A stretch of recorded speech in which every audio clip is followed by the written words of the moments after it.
Okay, good evening, everyone. I hope you're having a pleasant Tuesday, or have been having since it's towards the end. Uh, excuse me. So, my topic for this evening is the history of the cocktail.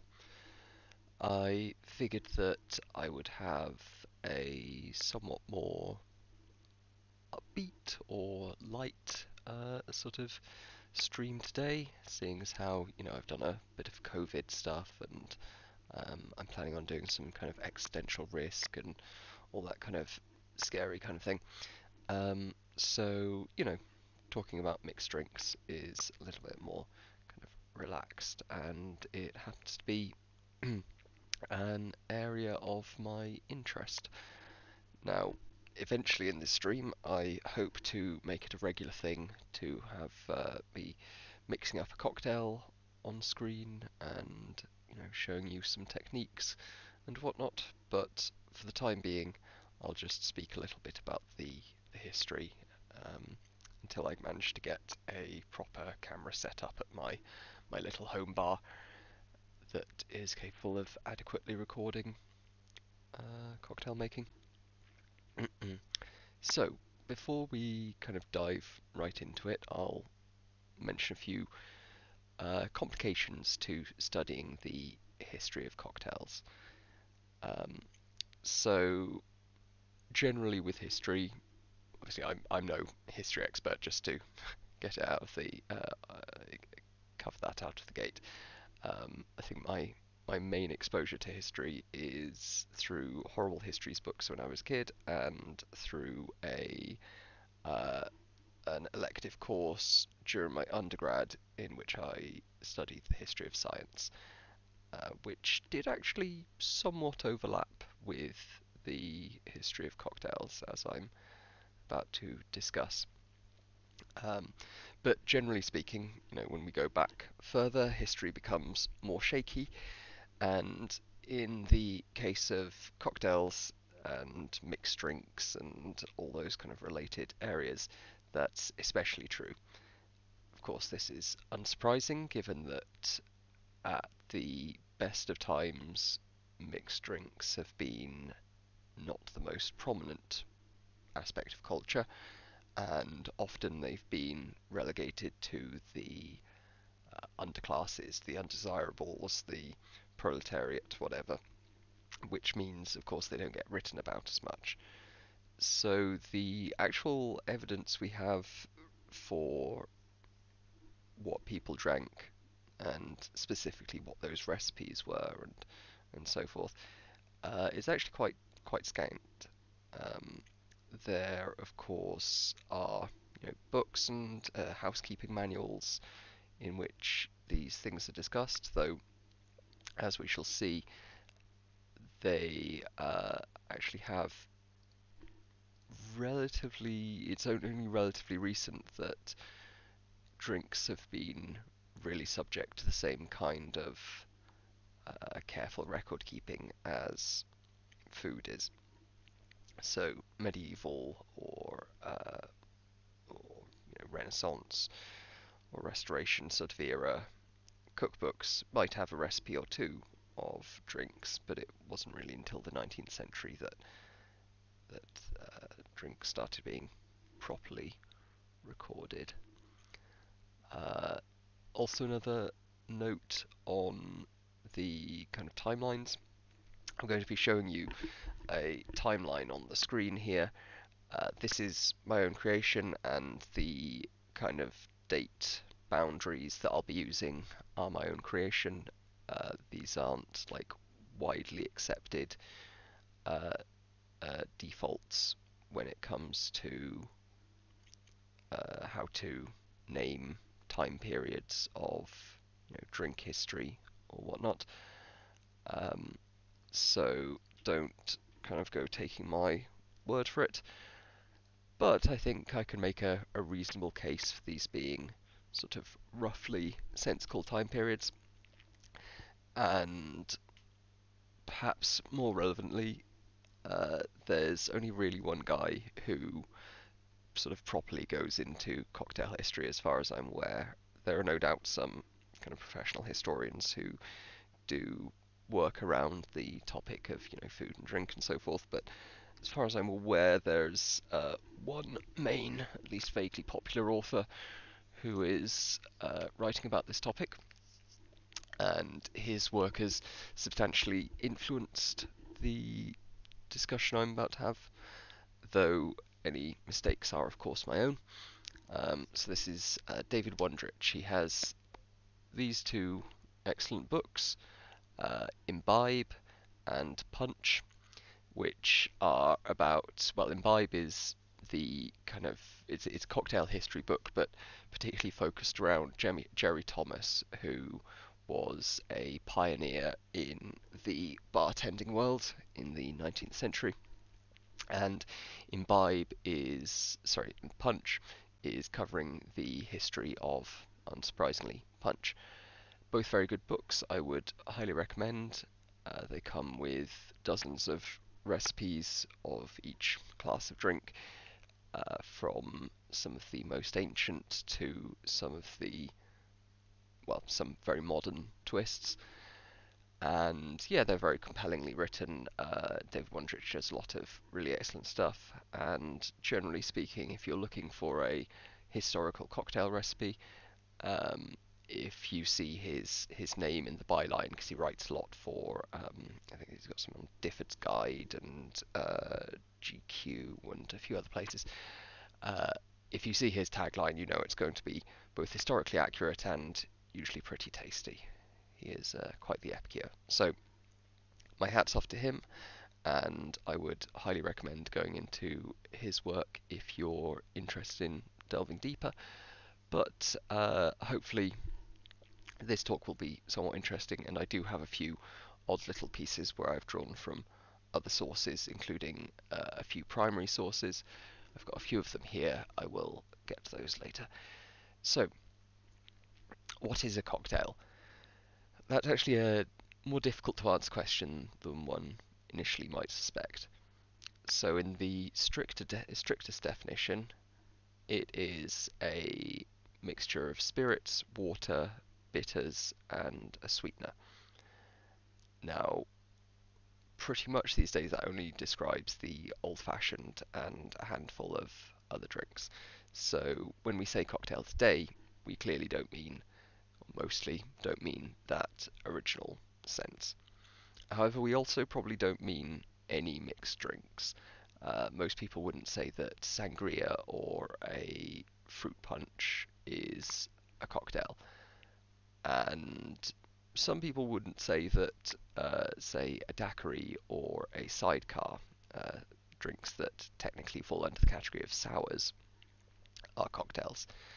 Now, personally, I would generally count sours as a cocktail, but my definition would probably be a little bit more restrictive than, say, Wetherspoons, where they deem any vaguely mixed drink to be a cocktail. In practice, obviously, it's somewhat a personal thing, and the definitions don't hugely matter, but I think it's worth just considering that this isn't a hard and fast categorization that we're working with, and I will generally be assuming that punch and sort of fruitier, longer mixed drinks don't necessarily fall in the category of cocktail.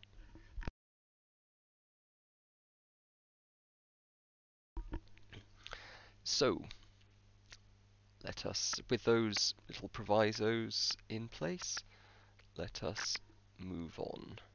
You're going to skip to the next one. There we go. So the first stage I would like to discuss is the what I'm terming the archaic era. So this is basically any time before about 1650s, so pre 1665 maybe, uh, which is obviously most of human history. And the reason why I'm kind of lumping this all together is because this was prior to the development of punch, which is, I think, what really kicked off the kind of defined era of mixed drinks. But that's not to say that mixed drinks didn't exist before the 1650s, of course. If we go back to antiquity, we find that many cultures used flavoured meads and beers and wines. The Romans are, of course, noted for their spiced wines, and I think the Etruscans and the Greeks all. Uh, Actually, I'm not certain about the Etruscans. Ignore that. The Greeks certainly were also involved in mixing spices and sweeteners and so forth into wines and other alcoholic beverages in order to make them a bit more palatable. This was, of course, particularly common when dealing with drinks that had perhaps spoiled. I believe there's quite a lot of evidence of Roman merchants adding some honey and herbs and spices to wines in order to make them a bit more palatable after they've gone bad. But the earliest use of kind of mixing to enhance a drink may go back up to, I believe, 9,000 years is the earliest recorded instance of mead being produced, and there's some evidence that mead in its earlier form was frequently spiced using any herbs or whatnot that were available. Mead, of course, being honey wine, so not wine with added honey, but wine or a wine-like beverage that has been made from fermented honey. It seems that honey, when mixed with water, will naturally ferment if any yeast gets into it, and that was relatively easy to discover. So there's ample evidence of mead being drunk uh, in the um, the Sumerian culture. They had beer as well, but Egyptian culture, etc., etc. Um, but uh, yeah, that would sometimes be spiced, and that's probably the first ever mixed drink that was created. Oh, I've got a message.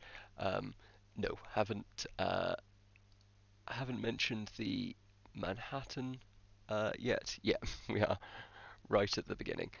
Um, Indeed. Right, I should just get this set up a little bit better so I can see the text window. Why is that not? Ah, bloody thing. Right. Still getting my setup optimized. As I've kind of said from the start, I am still doing this a little bit jankily, so apologies for this not being as smooth as it perhaps could. Although, to sidetrack briefly, I am planning on getting some nice lights, so should have lights either side there, and I get this stretched out so I can do a green screen effect, which should be nice and will give me the eerie air of kind of floating here. Anyway, back to the discussion.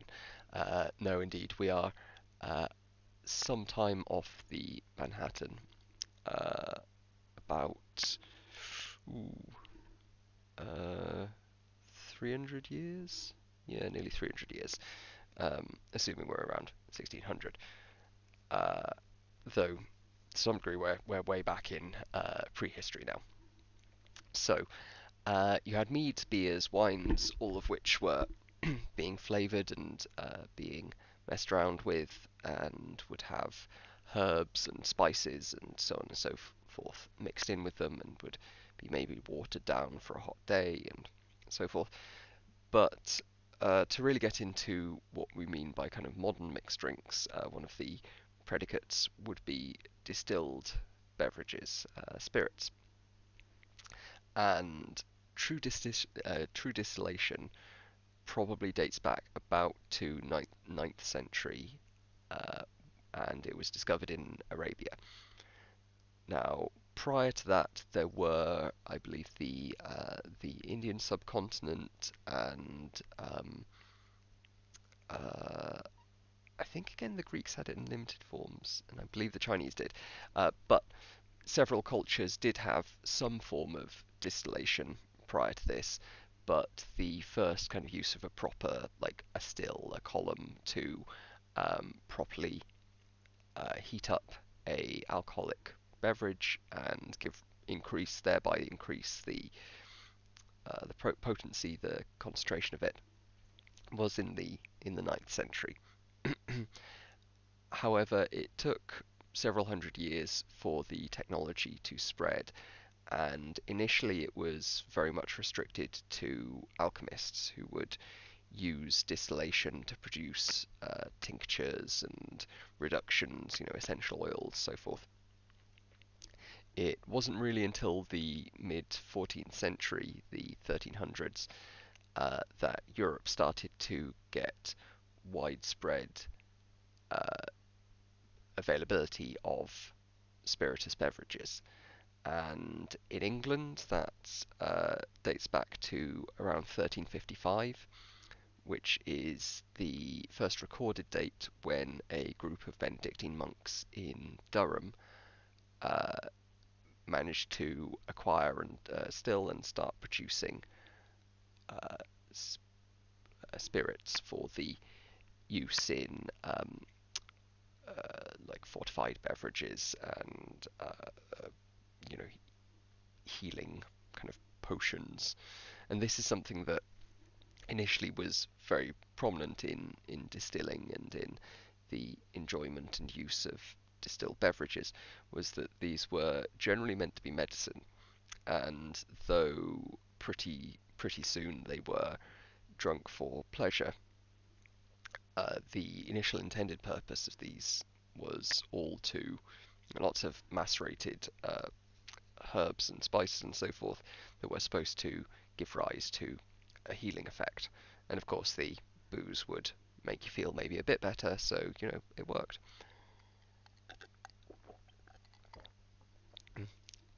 However, by the mid 16th century, so somewhere around here, right at the start of our timeline, that's when alcoholic spirituous beverages started to be regulated in Europe.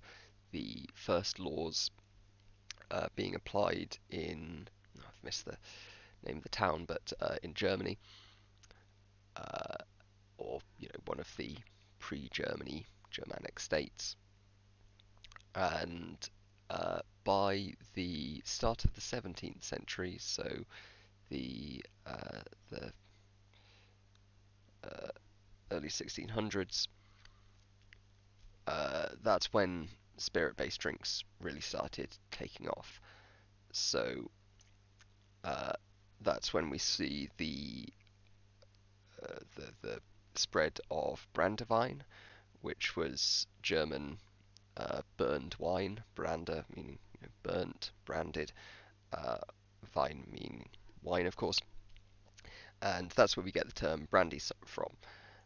Uh, and back in those days, it probably would have tasted a lot like burnt wine because the capabilities, the skills of the people making it were obviously very limited by the technology and capability of the time, and so it wasn't a particularly pleasant drinking experience. Now, around about here, the start of the 17th century is where we see arguably what is the first ever recorded cocktail. Now, this isn't really or wasn't called a cocktail, and would have been probably considerably less delicious than a modern cocktail. However, in terms of the ingredients, it absolutely fulfills the definition of a of a cocktail. Now, this was written by Sir Hugh Platt. The exact date eludes me. I've seen sources saying it was 1594, 1905, or 96, and uh, the oh, hello, Matt 101 Disco. Uh, yeah, and the actual source it comes from might have been uh, sundry new and artificial remedies against famine, or might have been the Jewel House of Art and Nature, containing diverse, rare, and profitable inventions, together with sundry new experimentations in the art of husbandry. They were not particularly concise with the book titles back in the day. And yeah, so one of these sources was not able to find out definitively which one had it in first, although it wasn't common back then for people to produce multiple books, all with very similar information in that they would change up slightly.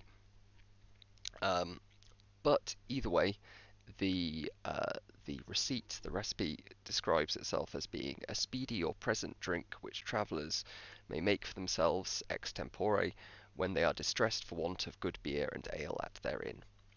So a catchy title to this drink. We might call it a traveller's drink for short.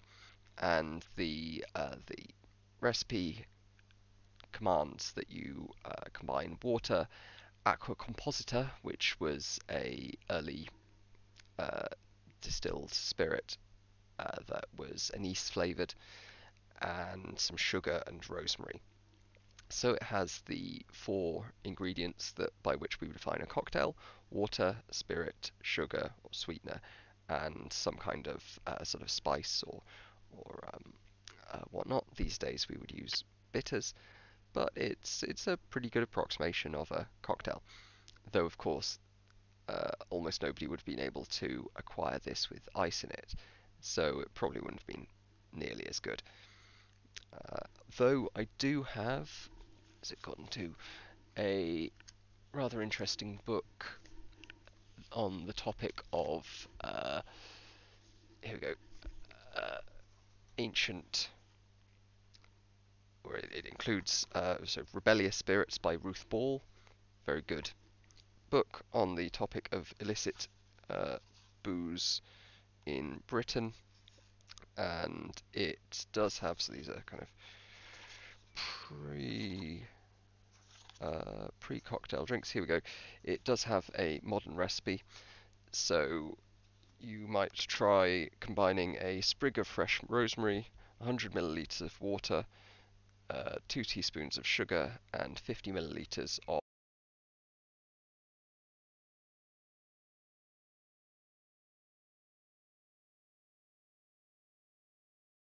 What the Jesus Christ. I've plugged this bloody thing in. I am very sorry, everyone, that this thing keeps on crapping out. I do not know what's wrong with it. Anyway, doesn't matter. Uh, yes, so rosemary water, sambuca or absinthe, and sugar. Lightly bruise the rosemary by rolling it between your hands. Add it and all the other ingredients to a pint glass or 1/2 of a cocktail shaker. Take the second pint glass or the other half of your shaker and pour the whole drink swiftly from one to the other. Repeat this action for 3 to 5 minutes or until your arms are tired, then strain into a glass. So, not the most enjoyable drink to make, nor the tastiest one, but probably hit the spot all right. Um, so that's arguably the first true cocktail, but it's kind of a far cry from the pleasantries of modern drinking. Now, that all started to change a bit more with the proliferation of the East India Company in the start of the 17th century. This had a few effects, uh, notably the longer travel times, and both in the East India Company and to the sort of West Indies as exploration of that side of the world spread out. The longer travel time when shipping spirits started aging them in barrels in ships, and people gradually began to realize that if you keep a spirit in a barrel for several years, it tastes a hell of a lot better, a lot less rough, and a lot more agreeable.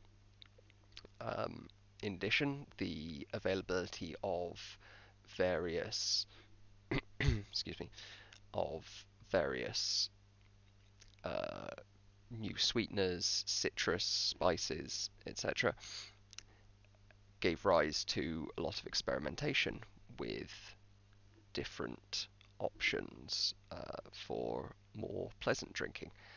And as part of this, punch was invented. Now, the earliest availability of punch goes back to right at the start of the 17th century. However, by 1655, punch had really started coming into its own. And in order to really discuss the history of cocktails, we need to talk a little bit about punch. So, the term punch probably comes as a loan word from Sanskrit, panch, which means five. Now, there's some debate over this. I'm trying not to go too deep into etymology for this one, but the five refers to the five main ingredients, which are citrus, or at least something sour, something sweet, spirits, water, and some kind of spice or kind of modifying agent. So technically, anything that doesn't contain all five of those isn't a true punch. Now, of course, if you're mixing a bunch of juices and something sweet and some booze at a party, that's a punch. But by the original definition, you need all five of those ingredients. The first punches would have been made using brandy. Um, thank you, Josh. Yes, the my punches do have quite the reputation. Um, thank you. Um, so yeah, the enjoy your IPA. Yes, I could do with a drink right now. I think I'll have a cocktail after all of this, but I'm hoping to make it a regular thing. You know, having some having some cocktails on stream. But yes, so the original ingredients. Um, originally, brandy was originally brandy was very much the chosen spirit. However, as the European powers colonized the West Indies, the Caribbean, rum became more available, and the first attestation of Jamaican rum in punch dates to 1655, and fairly soon it started to be very much snapped up by the British Navy. Um, Aside from brandy and rum, other spirits used in early punches included Arak, which is a kind of uh, technically uh, uh, rum type spirit. It's a sugar-based spirit from the kind of far East Indies, particularly a lot of the Dutch possessions out there, and it's got a real deep funkiness to it. So an Iraq punch is something to it's something quite bold and something to be wary of, though I rather like them.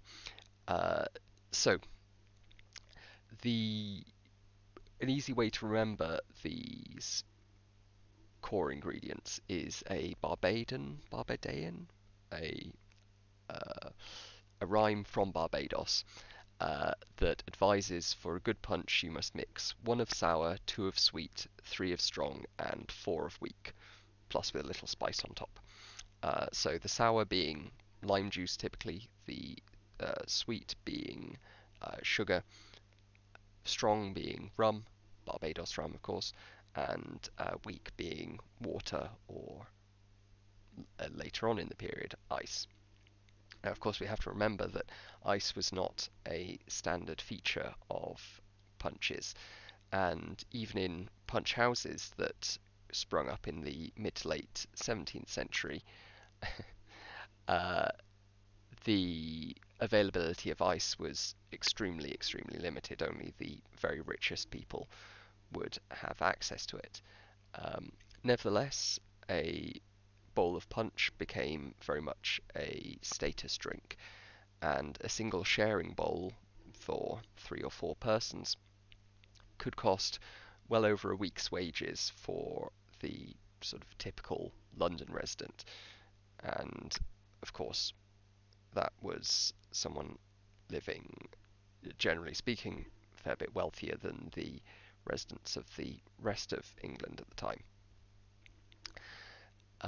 However, by the 1730s, it uh, it became somewhat less of a status drink.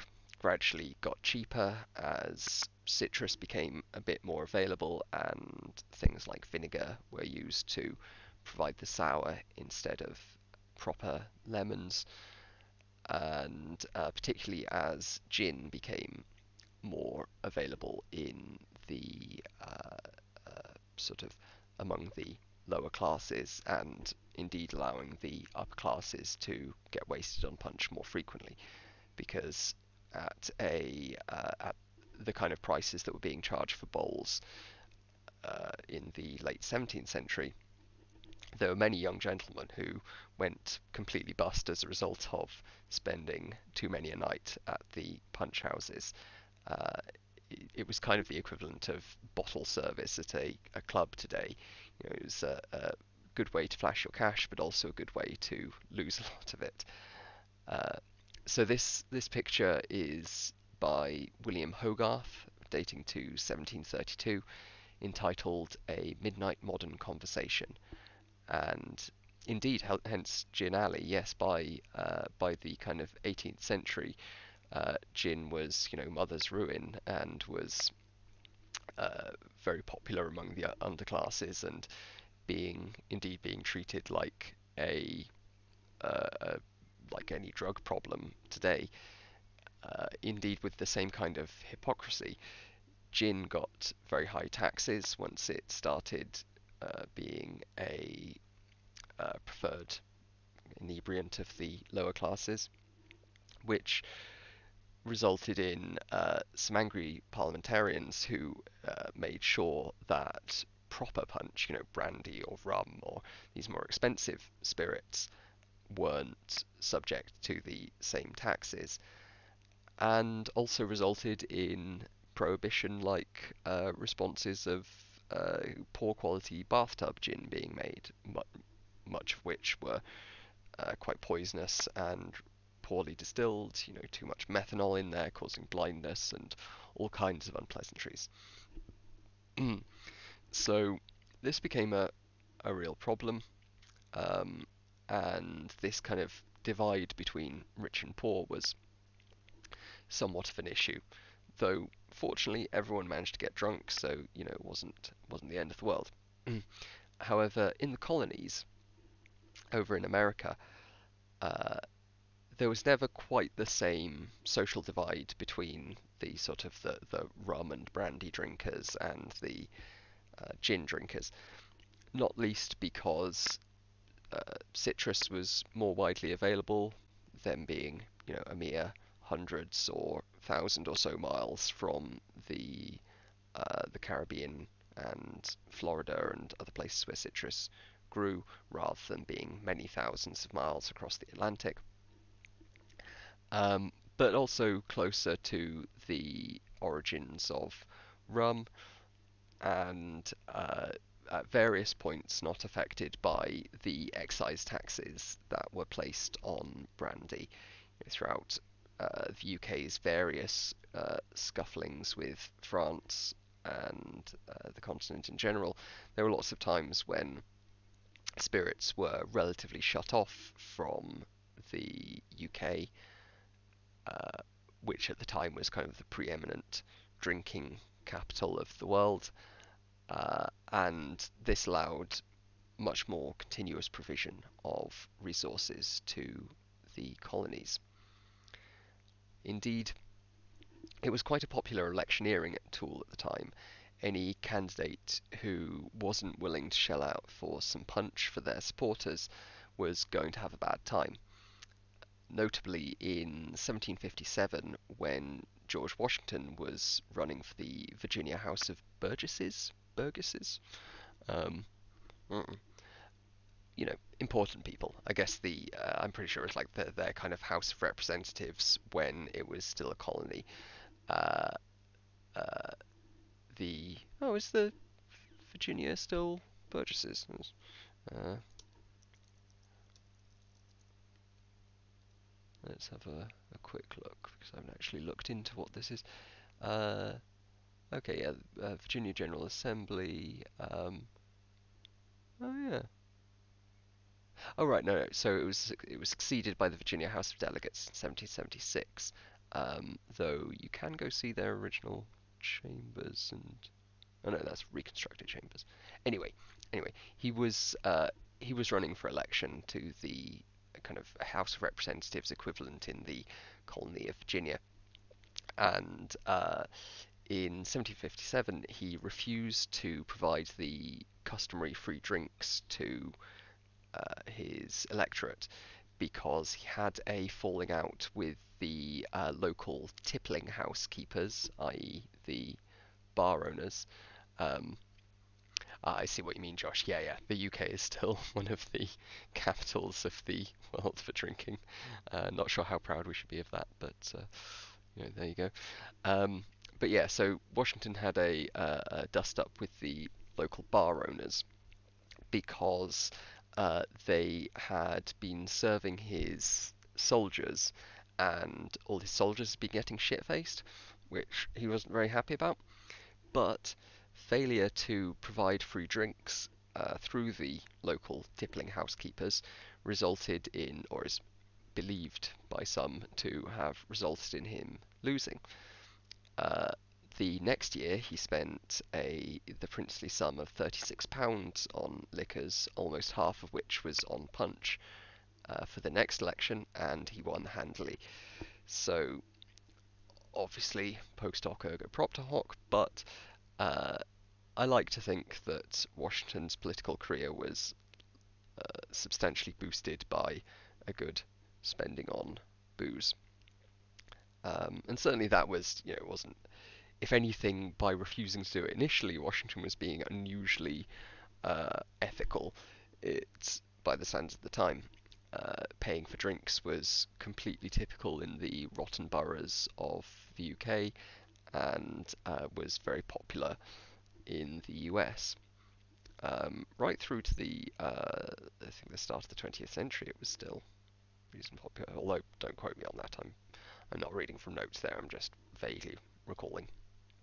Um, However, while punch is one of the most important drinks of the era and kind of captures the spirit of drinking in the era, particularly in the colonies, where a drinking session would pretty much always be a kind of an evening's group activity where you would get together and get a bowl of punch or a big flagon of ale or whatever, and this would be sort of shared between friends over time.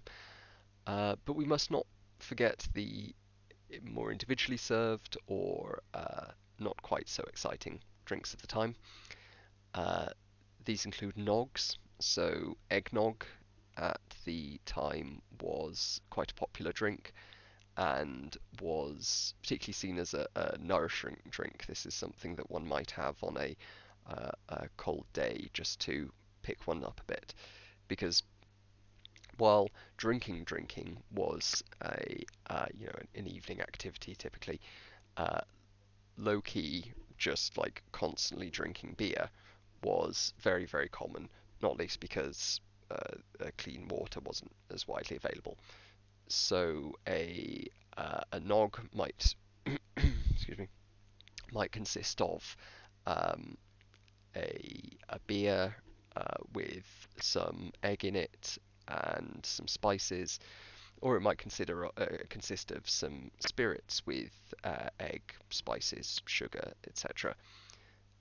These were again imported from Britain around the turn of the 18th century, and it was sometimes used as a means of storing egg and similar perishables, because mixing it with spirits obviously makes it last longer, though most of the recipes from around this time don't include milk.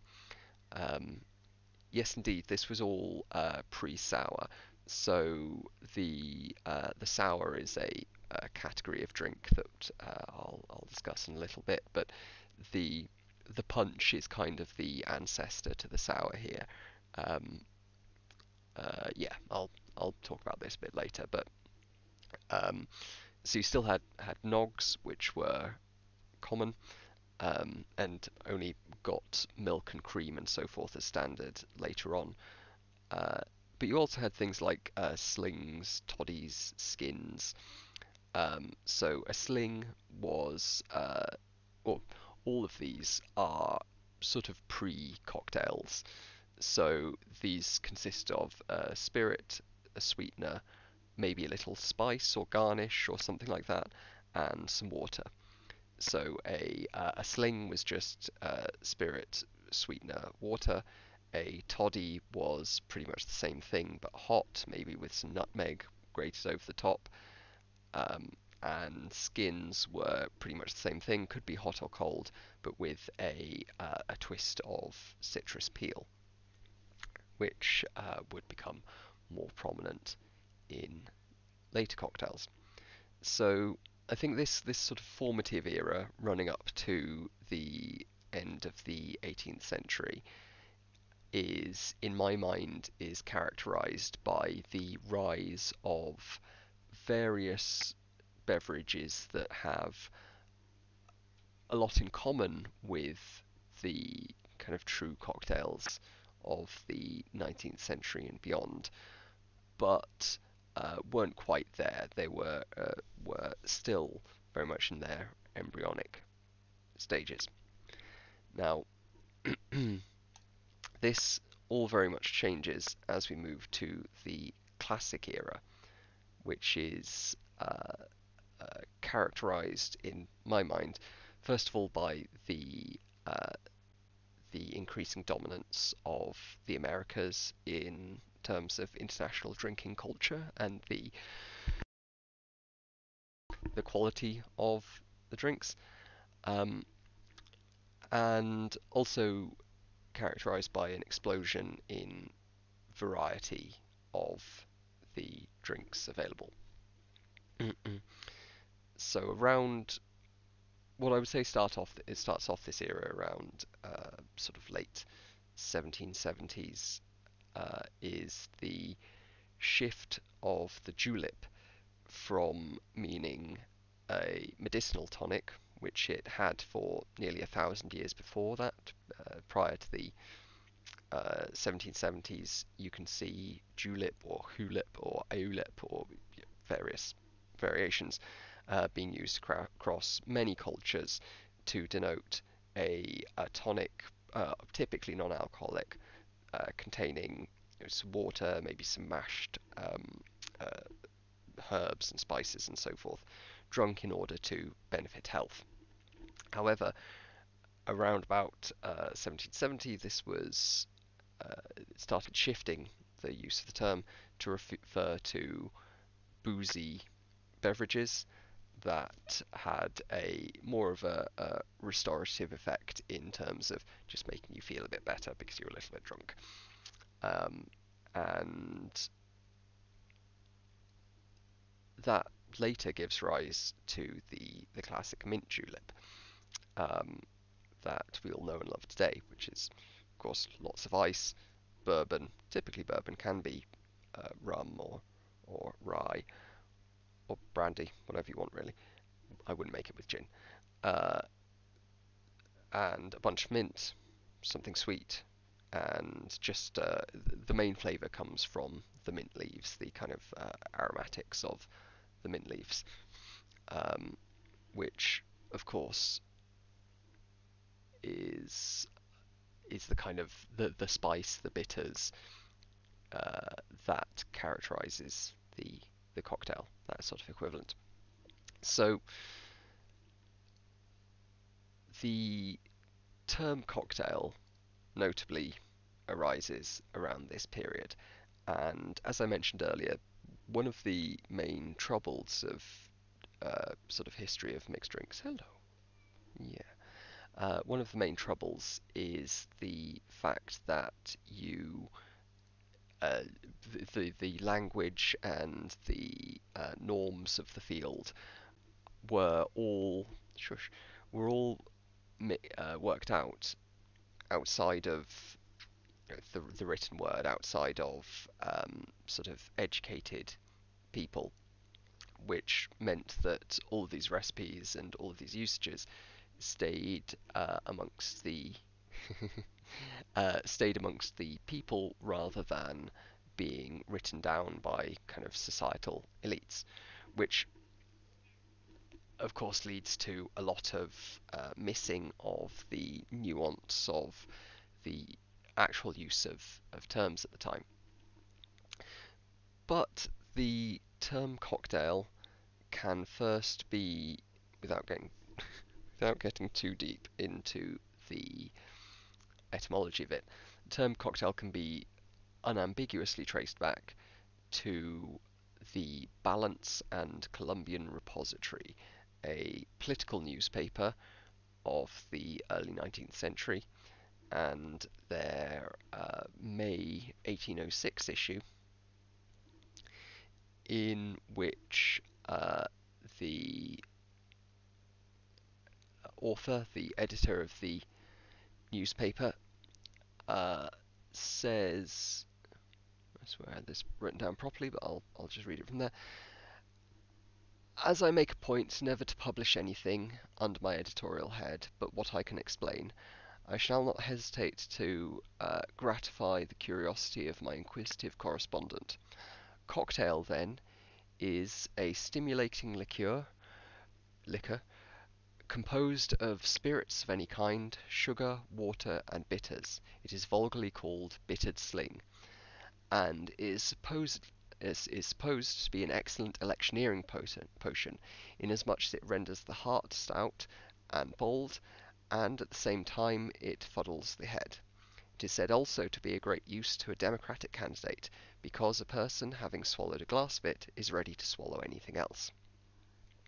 So again, alluding to the use of booze to bribe the electorate in elections, but also referring to the earlier form of drink, the sling, which, as I mentioned, was spirit, water, and sweetener. If we add bitters, it becomes a bittered sling, and thus the original cocktail. Now, I should note for anyone from New Orleans or Louisiana in general, there is a widespread belief that the Sazerac predates this description of cocktail. The Sazerac being a classic New Orleans cocktail that is very similar to this original recipe, albeit using Peychaud's bitters and originally brandy, though rye is also acceptable. Bourbon is also acceptable, but brandy was the original, and a hint of absinthe. Excuse me. Now, some people claim that the Sazerac long predates this 1806 date. I'm personally skeptical, and it doesn't seem to be the case that there's significant evidence of the Sazerac predating. But, I mention it just because if you go to New Orleans, you'll probably see them claiming that the Sazerac is the original.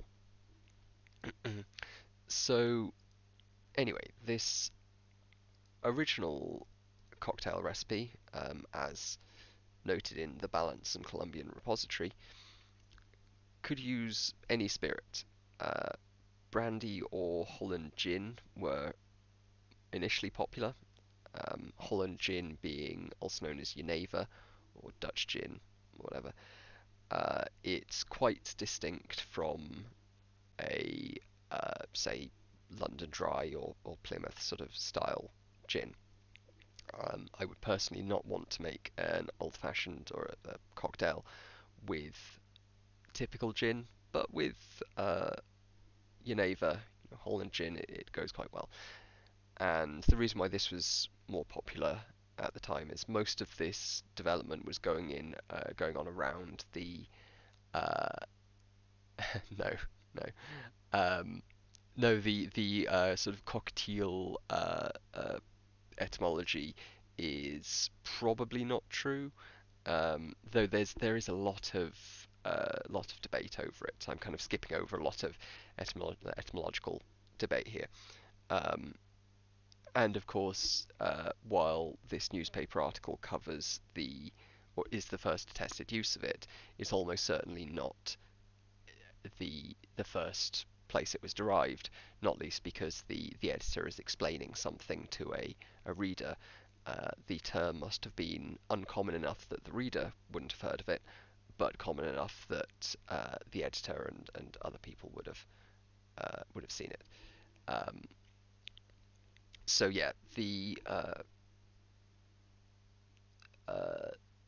Geneva was particularly common in the kind of New England, northeastern, modern United States area at the time because of the trade connections with Holland. As most people probably know, New York used to be New Amsterdam, and this was a century or more before the time we're talking about, but still there was that Dutch influence on it, and thus Dutch gin was very popular. But yeah, so brandy or Geneva would have been your main spirits of choice, your most common spirits of choice in a properly old school cocktail, with rye whiskey being a distant third, and bourbon initially almost unheard of. That would have been very rare. Rum occasionally, maybe Iraq or a few other options, but yeah, bourbon, particularly among the more well-heeled set, was a yokel drink. It was the sort of thing that you would drink if you were in the middle of buttfuck nowhere in the what later became Kentucky. Actually, was it called Kentucky at the time? I don't know. Don't don't quote me on that. But it was a very much a sort of looked down upon spirit. Mhm, mhm. So, Mexico. Not sure. Anyway, so this was the first cocktail, and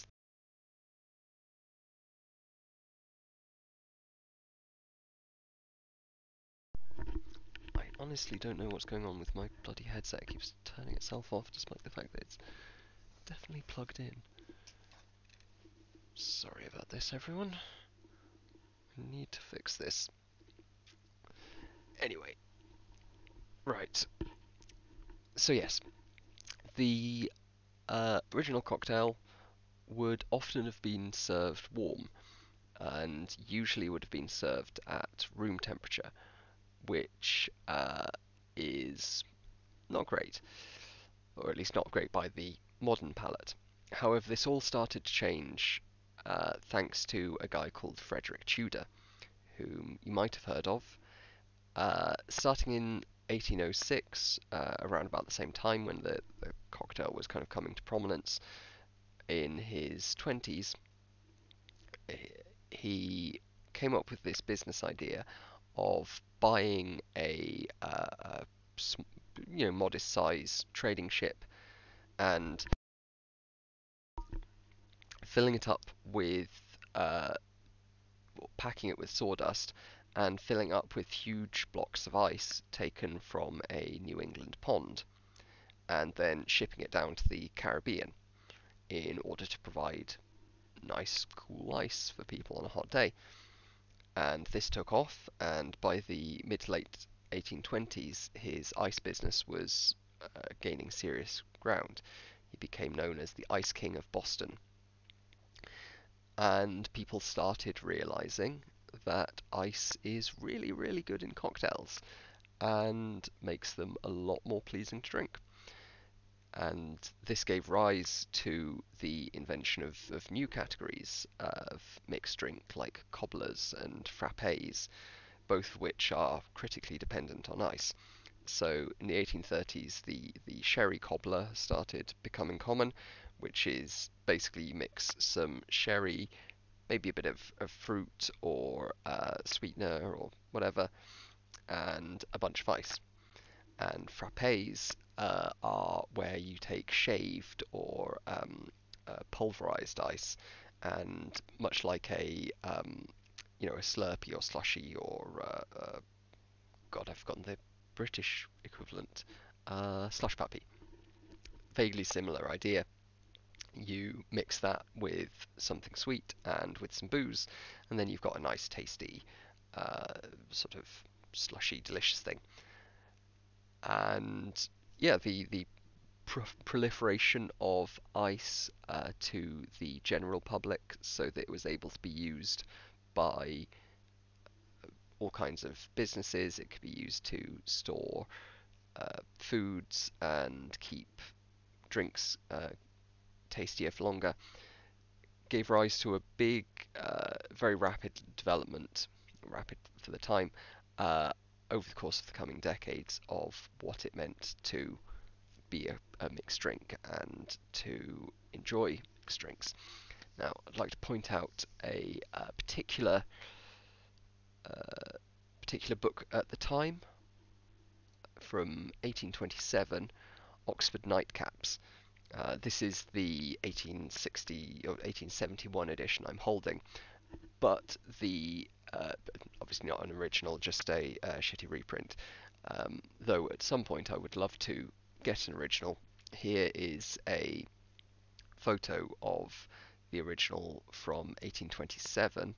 I'm not sure if that's one from Oxford's library. I know that the Bodleian Library does have a couple of copies that maybe I'll go and leaf through once all of this pandemic's over. But the Oxford Nightcaps is notable because it's the first dedicated book of drinks and gives us a really excellent insight into the drinking culture of the time.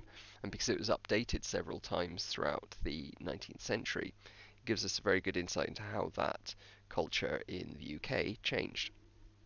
And interestingly, it isn't until the later editions that we start seeing uh, ice become prominent. Even the rich kids of Oxford weren't able to afford ice as an absolute standard for quite some time.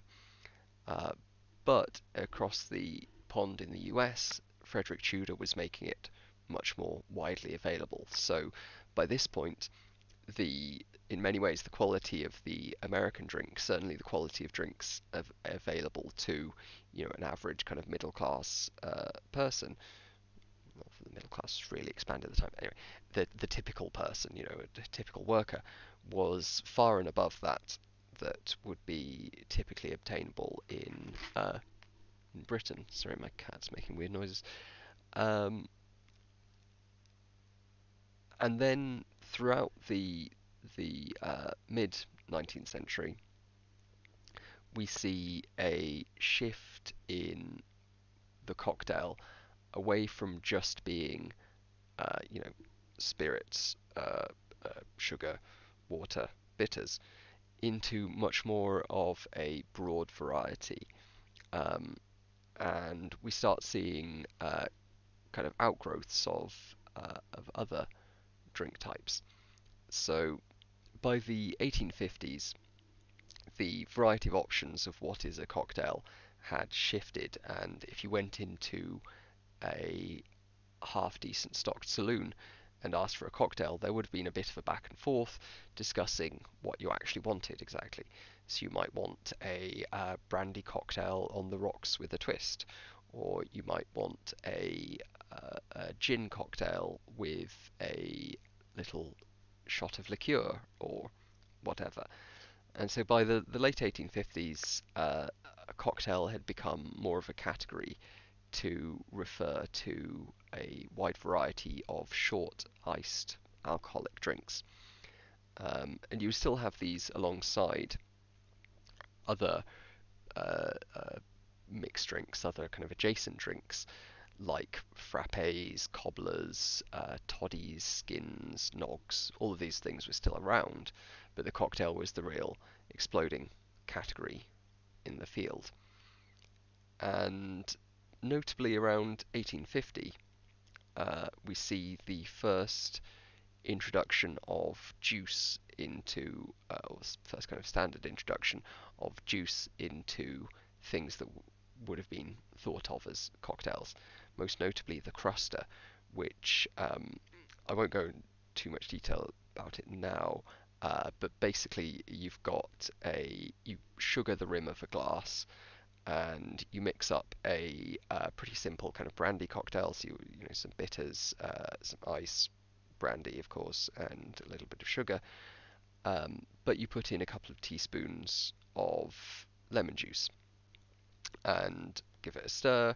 Pour it into the nice sugared rim glass, and it's a really delicious drink that, thank you, it is delicious, uh, that provides the kind of bridge between uh, the the punch and the cocktail that would later give rise to the sour.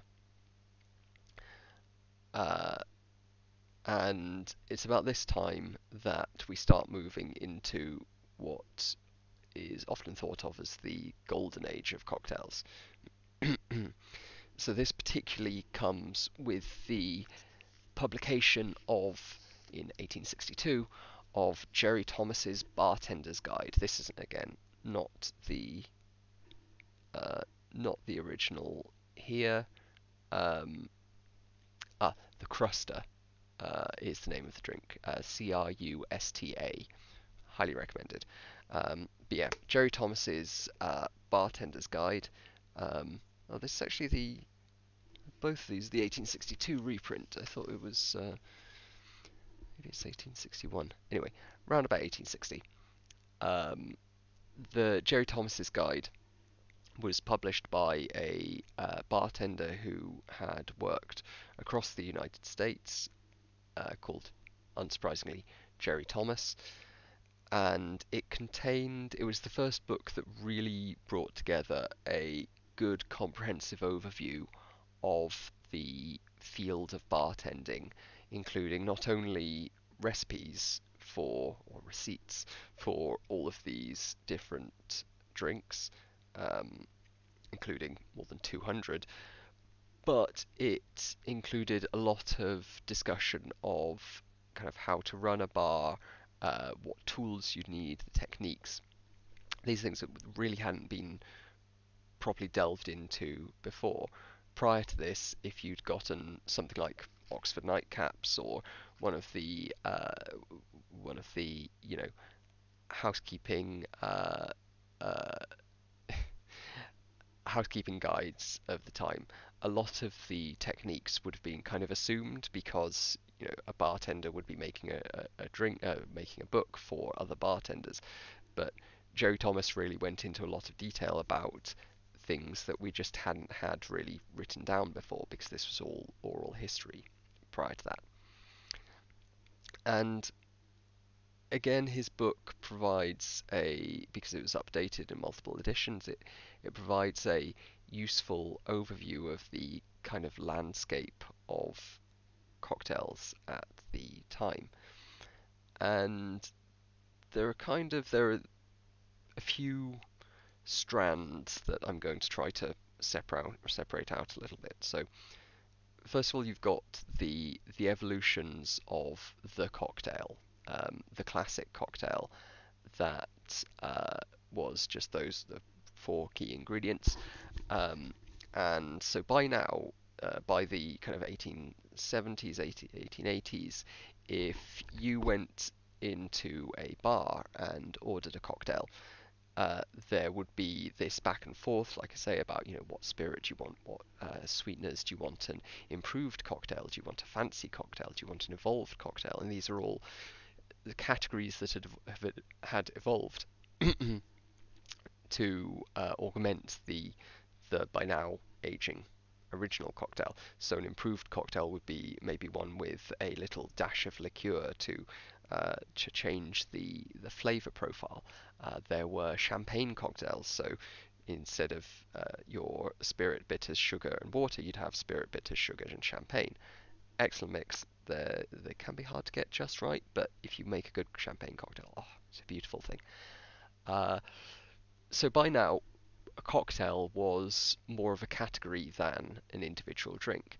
So if you were an old timer who had started drinking back in the early to mid 19th century, and you went into a bar with all these newfangled fancy drinks and champagne cocktails, and even cocktails being named not such and such cocktail, but the Omar Pasha, for example, after a Turkish. Wait, did Turkey exist? I'm not actually sure exactly who Omar Pasha is, so I'm not going to pretend to know.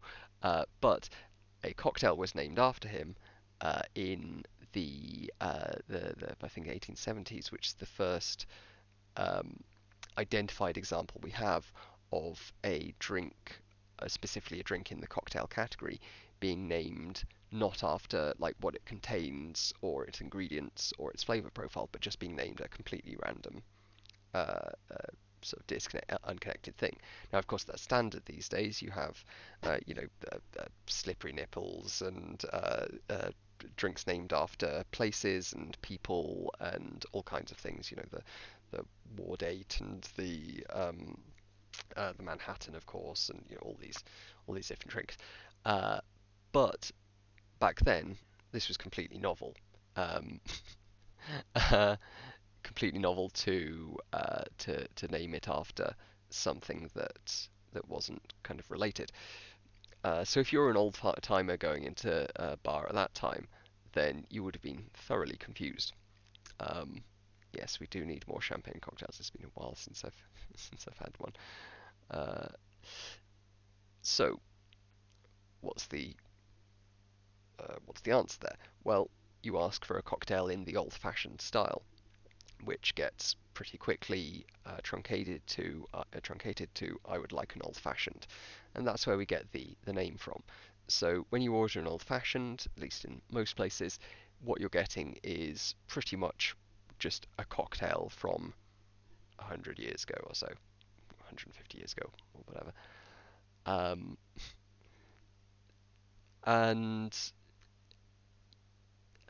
by that point, you start to see cocktail being referred a bit more generally, but the categories do stay in place. So in the 1870s, we see the fizz rising, and this is a good example of a whole category of drinks arising from technological development rather than the kind of increased availability of resources or whatever. Now, without going too much into the ancient history, soda water or effervescent sparkling water uh, from natural springs being used for health purposes goes back to antiquity. Um, but the first bottling of it was in the early 17th century, so right back in the archaic era here, by my kind of silly categorization. Um, right back in that era in Malvern, in England, where the springs there would give out carbonated water from reactions with minerals in the ground and uh, come out sparkling. So the monks there would bottle it and sell it, and it became popular as a kind of health tonic. The French 75 typically is in a flute glass, usually, but it's kind of up to you. I've had them in coupes before as well. French 75 in a coupe is fine. Um, yeah, typically flute though. So it was a popular kind of health tonic, sparkling water for some time. But in 1819, the first 1819 the first soda fountain was patented, and in the 1830s and beyond, it would.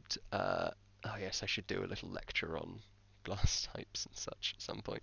That's for the future.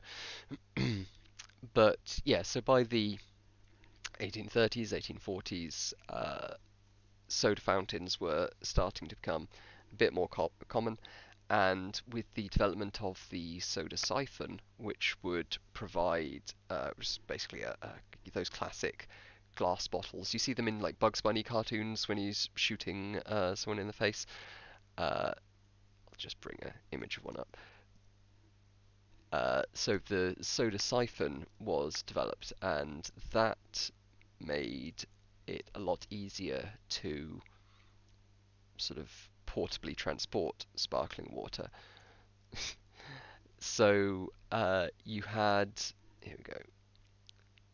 So yeah, you've got this kind of thing. So it's got a tube going down, and you put either the pre-created sparkling water. So if you're a bartender, you might go to the local soda jerk, which was the people who served sodas, and get them to fill up a few of these bottles for your seltzer bottles for your evening's use. Or you could mix water in there with some minerals, and it would effervesce, and you'd get pressurized water. And this availability gave rise to a whole new category of drinks, the fizz, which is basically the kind of origin of modern highballs. So you get soda water, some syrup, and a bit of booze, mix them together, and you get a nice effervescent drink. And later on, this started to merge with sours, and you'd get more fruity, sparkling drinks. And indeed, you got emerging around this time sodas like Coca-Cola, which were originally health tonics, and the mix up between health tonics and libations is very muddy at this period. You know, you had Coca-Cola with actual cocaine in it, that would, you know, stimulate you and give you vim and vigor and so forth. The original cocktail, the old-fashioned, as we now call it, was marketed as a health drink, and certainly the Sazerac was. The use of bitters in there was supposed to be a good cure-all, um, but that pretense gradually kind of sloughed away towards the end of the 19th century. And people just began, you know, not pretending it was medicinal. Well, not quite as much. Obviously, medicinal booze did go through until throughout Prohibition, although the past the Golden Age, Prohibition and beyond, I will be dealing with in a later lecture, or later talk or discussion or whatever the hell this is. However, we have a couple more to get to before that. Um, so, first of all, a mention of vermouth cocktails, particularly because I know a certain one of the viewers was looking forward to this. Um, so, vermouth cocktails, most notably the Manhattan and Martini, uh, are basically products of globalization. So, various wines, fortified wines, were popular in the United States for quite some time. So sherry, Madeira, port were all widely used, widely drunk, largely because of the impact of British influence. We are, for better or worse, an island who are very experienced in taking fortified wines from other European countries and getting shit-faced on them, particularly those of the Iberian Peninsula. However, vermouth was never particularly popular in Britain. Um, we had our own kind of vaguely equivalent, like tonic wines and such, but most of them don't go that well in in cocktails. Buckfast, for example, I could make a cocktail out of, but keep it away from me. Uh, However, as the first waves of immigration from the continent started coming over to the US, uh, so particularly from Italy and France, we started seeing much more introduction of things like vermouth, things like obscure liqueurs and other varieties of bitters and so forth, which vastly expanded the cocktail palette the of the nation. Now, I'm going to I'm going to leave aside the naming of the martini a little bit because it gets very, very complex. There's literally a whole appendix in Imbibe just on how the martini got named. Um, and the Manhattan is not quite as obscured, but still somewhat shrouded in myth. It is, however, widely agreed upon that the Manhattan was developed, unsurprisingly, in Manhattan, and it arose around about the same time as a variety of other drinks named after the boroughs of New York, the Bronx perhaps being the most famous of the others, though there's the Brooklyn and the Queens and so forth. Um, yeah, the Churchill's mum story. There is a story that the Manhattan was created to sort of celebrate the delivery and christening of Churchill at a banquet hosted by Jenny Jerome, his mother. This appears to be mythical. This appears to not be true, unfortunately. Um, but and that it was that the dinner was held at the Manhattan Club in, unsurprisingly, Manhattan. Um, so it's probably not true that it was named as a result of this banquet involving Churchill's mum. However, there is a good chance that the drink was named after the Manhattan Club, and it certainly became a very popular drink there. Um, so yeah, are there are were a few contemporaneous bartenders who claimed that it was an invention of the Manhattan Club, and the club's own records, their 1915 official history, states that the celebrated Manhattan cocktail was inaugurated at the club. Um, However, the mentions of the Manhattan cocktail uh, go back to sorry. So there is the earliest mention of uh, the the club a having invented the Manhattan. The earliest evidence of that is from September 1873, in which the Galveston Daily News says the New York Club has a peculiar cocktail. It is made of the best brandy and several different kinds of bitters, and they are always want it to be shaken with ice, not stirred. The Amaranth Club has a cocktail made with seltzer, and the Manhattan Club has invented another.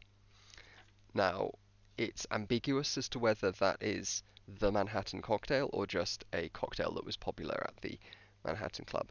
But there's decent reason to believe it, and personally, I think that's the most likely explanation is that it was invented at the Manhattan Club. But as with all these things, the etymology is very ambiguous, and we're kind of unique in modern times, being able to actually attribute drinks to the person who invented them. Um, and yes, Josh, I would absolutely concur that the Manhattan is the finest of all the New York borough drinks, and arguably the finest of all cocktails. That's very arguable. Um, but of drinks that I would say are close to what we would originally term cocktail, and certainly if we exclude sours, the Manhattan's got to be up there for mine. Um, Now, for my favourite spirit, I'll almost always go with rye, and I tend to favour either Rittenhouse rye or Sazerac rye.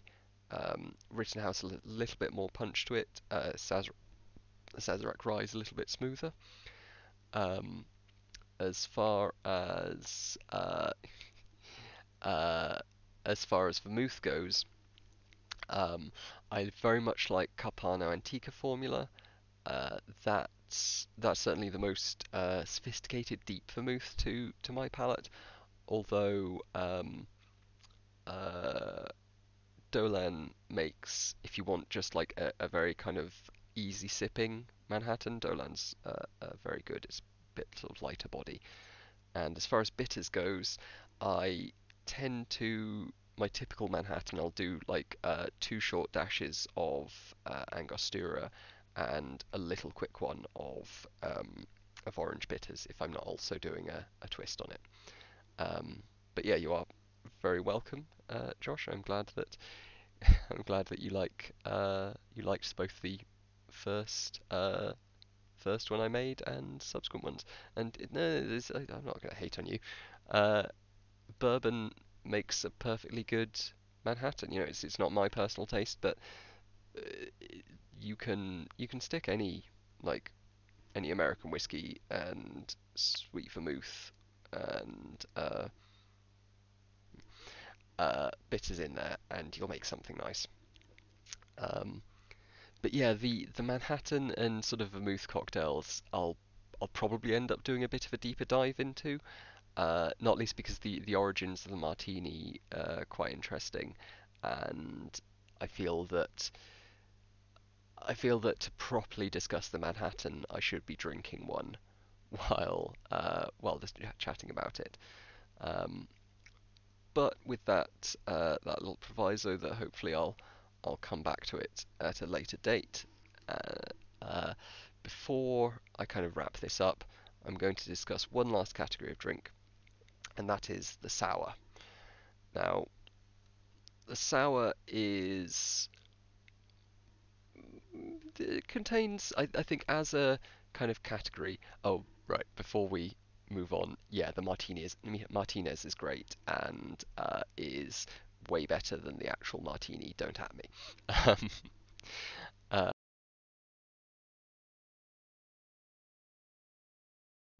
I don't know why this thing keeps cutting itself off. Uh, but yeah, Martinez is amazing. Um, so yes, the sour. Now, the sour at its core is just a mixture of your spirit, your sweet, and your unsurprisingly sour, maybe with some ice.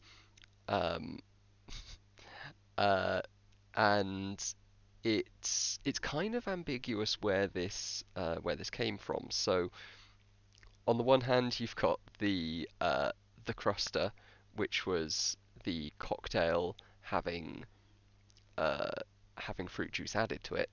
And on the other hand, you've got the punch, and a sour is basically a very, very small bowl of punch. It's likely that these kind of collided or were independently developed into similar drinks, but there's still a lot of ambiguity about it. Um, but what we can say with reasonable confidence is that the whiskey sour was probably the earliest kind of true sour, dating back to the 1850s, 60s maybe. Um, and they were available both with and without egg white from the start. So a lot of the best sours or a lot of sours generally, will have a little bit of egg white in them.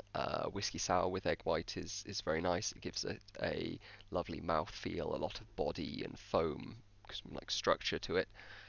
Uh, but conversely, some sours work very nicely without it. The daiquiri, for example, I would not particularly want a daiquiri with egg in it. Though the pisco sour is not that different, and pisco sour really should have egg. Anyway, it's a lot of them, particularly the whiskey sour, you can just do either way, and but that practice does uh, date back to the earliest days of the sour, and yeah, personally I like a good whiskey sour. Though to elevate the whiskey sour, I really love a New York sour, which is just a whiskey sour with a bit of red wine floated on top. Um, But as with all things in cocktails, it's a very personal decision, and you can't be shaming people. Not that I'm saying anyone is, uh, but I certainly wouldn't shame anyone for not liking the whiskey sour, just like I wouldn't shame anyone for liking martinis when it's just not my personal favorite cocktail. But I would equally expect not to be shamed for not being my favorite, despite the fact that martini is kind of the defining cocktail of the 20th century, really. Which is part of the reason I'm leaving a more in-depth discussion of it for later. Um, but the sours kind of all grew out of these availability of ice and citrus and booze, and arguably the greatest sour, the daiquiri, uh, dates back to, oh yeah, good Disaronno sour with a little bit of bourbon to spice it up. Yeah. Um, Sorry, I'm getting sidetracked by the interesting things in chat. So the daiquiri, one of the best drinks ever, one of them, and dates back to a rather amusing apocryphal story in circa 1898, where a bunch of American mining engineers were digging in Cuba and got. Ooh. No need to apologise. When I say distracted, I mean like, you know, taken off my main track, but into something interesting. So don't worry at all. Um, yeah, so a bunch of American mining engineers working near the town of Daiquiri um, in Cuba. I say town, small village. They were working out there, and uh, the mining got shut off for several weeks for whatever reason, and all they had access to was lots of Bacardi rum, plenty of sugar, uh, wild growing limes, and they managed to get hold of a big single block of ice. And so what they would do is just shave off a bunch of the ice and mix it with the ingredients they had to hand. And turned out they made one of the greatest cocktails ever, which is the daiquiri.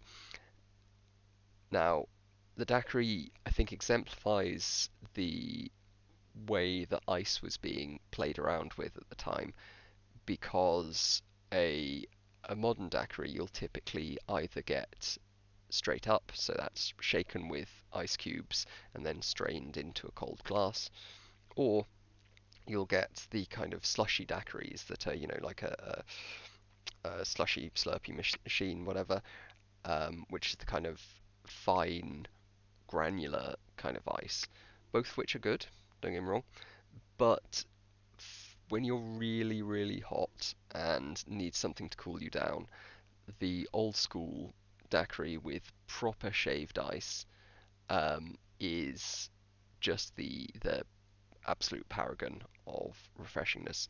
You want to get those little flakes of ice, get them all into your glass, and then fill it up with nice cold shaken daiquiri. Boadas, a tiny little cocktail bar in Barcelona, does a proper old school daiquiri, and it is a thing of absolute beauty. Um, yeah, yeah, it's so wonderful. Um, so the daiquiri and the gimlet, they're both uh, they're both sort of outgrowths of this trend towards sours, though the gimlet may. Hmm, I have it in my head that it might have somewhat of a lineage going back to the days of like grog in the British Navy, but I would not like to state that super confidently. Um, um, yeah, Cuba would be good. Would be well up for well up for Cuba. Um, so yeah, I'm honestly not sure how the gimlet kind of ties in there. That's a very good question. I shall try to look it up for the next stream.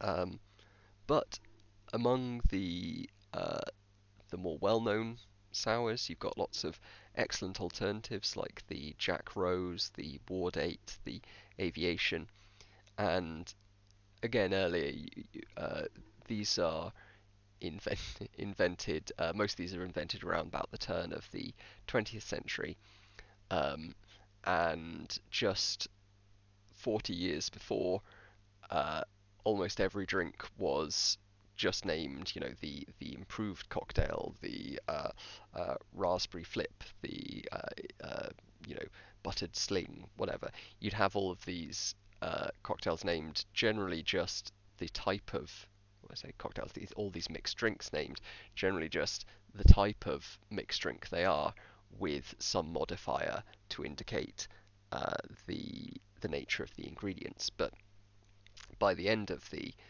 19th century, basically every new drink was named after a person, a place, an idea, whatever. Um, but the last of the classic sours came just at the end of World War One, before Prohibition, and this is the one I'd like to end on, because I think it. Oh yeah, please. We shall have a discussion anytime. Yeah. Um, but the reason why I want to discuss this last is the sidecar. Um, this I think exemplifies both uh, the kind of pinnacle of the sour as a category, but also the ambiguity of uh, how to kind of trace back the lineage of a cocktail, and it also is a kind of good halfway point between the real golden age of American cocktail making up until World War One, and then the shift in patterns of global drink making following the start of Prohibition.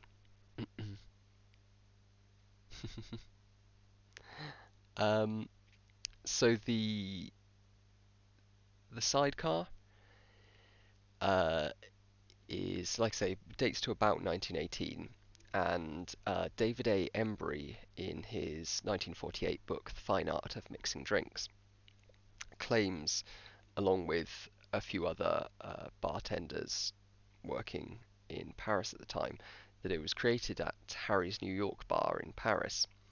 The classic story being that there was an American Army captain, who wanted a drink before dinner that would properly warm him up after a cold day out dealing with military matters.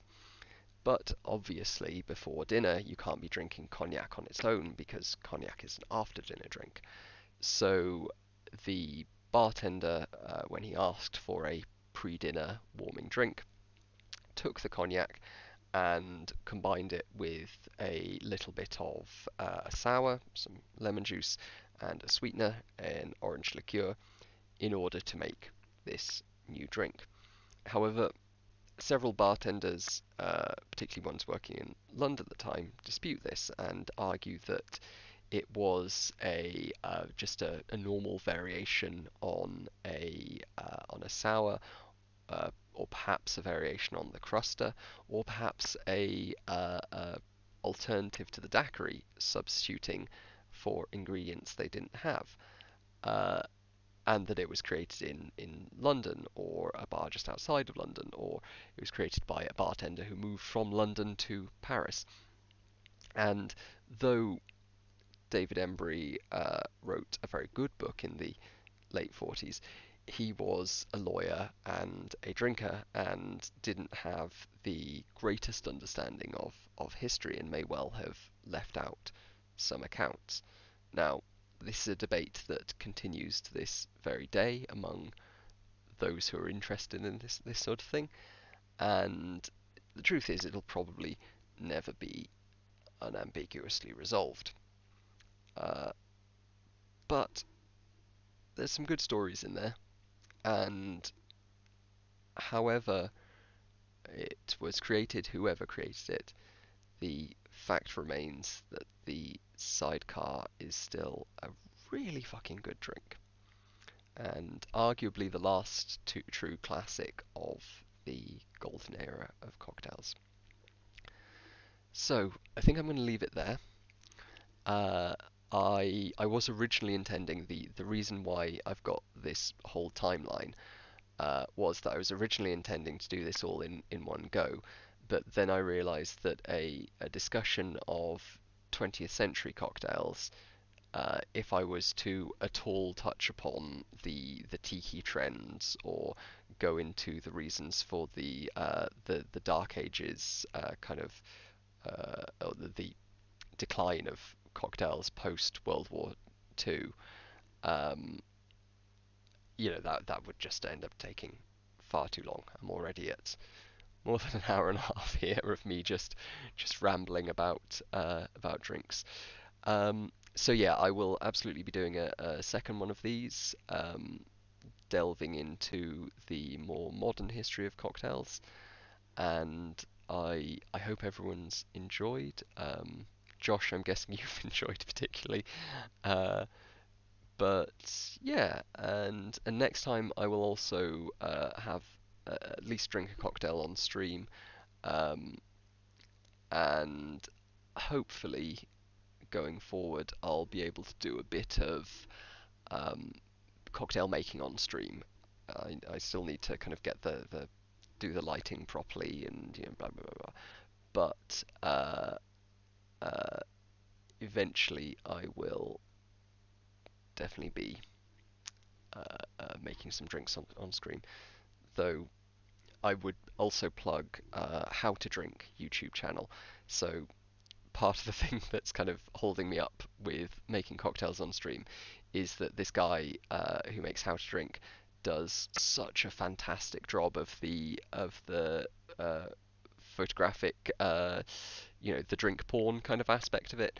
Every shot of a stirring glass being stirred is beautiful slow-mo liquid sloshing around, all golden swirls and blah blah. Yeah, and though I don't anticipate getting quite that good, I would like to be able to do a little bit of drink porn, because a well-made cocktail deserves proper appreciation and inspection. Um, so yeah, drinking on stream, a nice group drink is something I'd like to get to, and I might well do. I'll be open to feedback on this, but I might do a. Thank you, thank you. Yeah, I might do a like drink along sort of session. might try to come up with maybe a sour, because there's some drinks that are relatively easy to get the ingredients for. You know, most people have or be able to relatively easily get at least, you know, some rum or whatever. Rye whiskey a little bit more difficult, but you know, I'll have to think. But I'm always open to suggestions for things I could do, or you know, segments that might be interesting or whatever. And at very least, I will show off my bar and my drink making skills. Uh, so yeah, um, as I mentioned earlier, like proper lighting should be coming soon, so I'm not a weird like dark goblin uh, in my sort of little cave here, and I'm hoping to get this worked out a bit more so I can kind of do a bit of a chroma key, you know, green screen effect. So yeah. But anyway, that's all for the future. For now, I hope everyone has enjoyed, and I will bid you adieu. So, night night, everyone. And oh yeah, tomorrow, importantly, tomorrow I have a discussion with Dr. Anders Sandberg of the Future of Humanity Institute, and we're going to be talking about space exploration and why we haven't encountered aliens and all of those kind of uh, kind of things. So yeah, everyone look forward to that. And oh yeah, actually, we should have to chat about this sometime because some artwork would be really good. Thank you. That's very generous of you. Because yeah. Anyway, thanks very much for everyone for watching, and I shall look forward to seeing you on again and to hopefully discussing some of the big questions about the far future and colonizing the universe tomorrow. So yeah, ta-ta for now. Bye.